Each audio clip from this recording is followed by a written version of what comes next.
Welcome to Coruzant Technologies, home of the Digital Executive Podcast. Welcome to the Digital Executive. Today's guest is Phil Dunkelberger. Phil Dunkelberger is the CEO of Nok Nok Labs and has spent more than 30 years in the technology field. From the advent of the local area network and PCs to the creation of the standalone security market, he has seen the impact of big ideas that have revolutionized the industry. Before the formation of Nok Nok Labs, Mr. Dunkelberger served as the CEO of PGP Corporation until Symantec acquired the company in 2010. Over 7 years, he built the company into the leader in the enterprise data protection market. Prior to founding PGP Corporation, Mr. Dunkelberger served as the entrepreneur in residence at Dahl Capital Management, president and CEO of Embark, a SaaS-based IT infrastructure provider for the education market, president and chief operating officer of Vantiv Corporation, a vendor of enterprise CRM software. He also held senior management positions with Symantec, Apple Computer, and Xerox Corporation.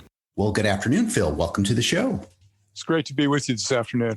Absolutely, Phil. Thanks again. And I'm glad we're connected now. And technology is not always, it's one of those necessities, but at the same time, it's a love-hate relationship. And you and I both get it, right? So let's just jump right into the questions, Phil. You've got quite a career as an advisor, board member, leader, just everything. And now you're the CEO of Nok Nok Labs. Could you share with our audience the secret to your career growth and what inspires you? I'll take it in reverse order if I could. What inspires me is really in the technology space, trying to solve problems that most of us share. And in the case of Nok Nok Labs, we're trying to eliminate friction for people using devices. In other words, how can we remove people's login, let's say the pesky passwords from people, and get to something faster, easier, better? So what inspires me is really solving problems with technology that people share, and ultimately, hopefully making their lives faster, better, easier when using technology. Awesome. Thank you. I appreciate that. And so, Phil, we're going to jump into this thing we were just talking about before we got started here is this pandemic. Everybody's had to pivot, had to innovate, had to shift. Could you share with us what you're doing to help your organization stay relevant in this economy? Well, I think there's 2 points I would make of relevancy. One is, are we staying close to our customers? Relevancy to us in a business is really how can we help our customers achieve what their goals were when they initiated a relationship with us. So that's point number one. Secondly, the relevancy is, are my people, being heard when they go through this? Because their shared experience is as important as what we're doing for the customer. So we do a lot of meetings and talking about what we're feeling and thinking. It's different when you're a collaborative environment to be doing it remotely. But it's really the relevancy, I think, is a lot about staying focused on the mission that we're on. And then how can I help my team really be as remote as they are, still close in both thought and action? That's awesome. And at what I hear in this message, Phil, is you're taking care of your people, whether it's your customer, your employees. And I think that's awesome at the foundation of everything, especially during a challenging time where people are really having this cabin fever and you've seen all over the news, the cases of depression, et cetera, et cetera. So thank you for sharing that. And Phil, let's talk a little bit about my favorite thing. I'm a technologist, CTO, CIO. Could you tell us about your maybe new or emerging tech you might be leveraging in your tech stack? And where do you see its benefits being applied? Yeah, back to the idea that we came up with. If you look at my career path, we'll go back to that for a second. It's always been, it seems, around new technologies. I was with Xerox when we introduced the whole idea of mice Windows interface, the whole idea of tiles on a big screen, laser printing on a network, networking disparate computers together. So kind of what we call common architecture today. I started with that when, we were in the mainframe business basically in the world. And the evolution of computing over time has been something that's always been very interesting to me. And one of the key areas has always been the idea of how do we make things just simply easier?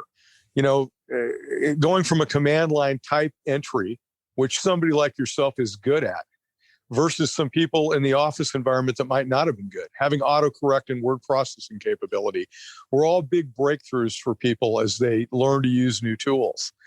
And that, you fast forward 40, 50 years, one of the big issues that was a holdover from that era was the whole idea of entering a username and password. And as you well know, doing that on a small screen of any size in your hand becomes very cumbersome. And it becomes even more cumbersome that the user interface is bad, but then the user experience that follows it might be bad. So how could we take, as I said earlier, friction out of people by eliminating usernames and passwords, but making it easier for the user experience to be better? So an example of that would be simply, how do I log in easier, get my credit, essentially my entitlements of credit using a credit card over the phone done automatically, having an order placed and getting confirmation on my small screen that was all done in as few keystrokes as possible. And then moving on, getting out and getting on with my life. And that's the idea of what we did in building this protocol, new technology, that is known as FIDO, Fast Identity Online. We invented the protocol. We made it part of, now it'll be in every browser by the middle of 2021. And it will allow relying parties, think of anybody that's providing a service, whether it's a bank or an e-commerce vendor or, a medical situation, where they can give you strong, easy authentication of yourself, allow you to complete the desired outcome as fast and easy as possible, and then get you out and let you know that the transaction was completed, all with maybe a swipe of a finger or a selfie, or just by doing something like saying pay with PayPal. That's simple to get transactions done globally. And now it's a worldwide standard through the W3C.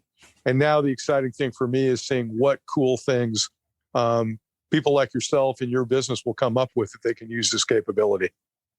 That's awesome. I appreciate that. And we're not only making it seamless, making that customer experience really the ultimate experience, but at the same time securing that data or that connection or those credentials. So I appreciate that.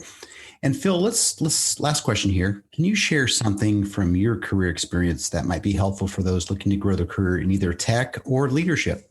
I think one of the key things I learned a while ago to answer that question has been, you got to forget what you know. And so much of what we try to do driving a car is driving 90 miles an hour, especially in the tech space, looking out the rearview mirror. And that is because we become victims of what we know. And the world is changing around us so rapidly. Unanticipated noise in the machine comes up all the time. Your life gets in the way of your work. The pandemic gets in the way of our lives, living our lives. And these are things that are out of our control. And a lot of times we respond out of rote responses. And one of the big things that I remember reading in a great sociologist book out of UCLA, that Don Juan, a Yaqui Way of Knowledge, was a gentleman was asking this very knowledgeable Indian character in the book of, how do I become a man or woman of knowledge? And the answer was, you got to forget what you know. And that lifelong learner has been, a mark in my 40-year career of, boy, it's really, really something when you learn something new, and it actually is the antithesis of things you knew. That enlightenment is really, really exciting. And I think that if we can really look at, how do I get up every day and learn something new, or be open to learning something new, it really changes our outlook on a lot of different things. That's awesome, Phil. I appreciate your share on that, especially that your career has spanned such a time frame, and you've been exposed to the different technologies and have seen things change, just not only on the tech side, but on the people side. So that's so important today. And you're right, staying curious and learning as time goes on is most important. So thanks again. And Phil, I just want to let you know it was a pleasure having you on today. And I look forward to speaking with you real soon. I've been great for the few minutes we've got to chat. And hopefully the things that I've imparted in this talk are helpful to the listeners today. So my best to all of them, and be safe out there. Bye for now.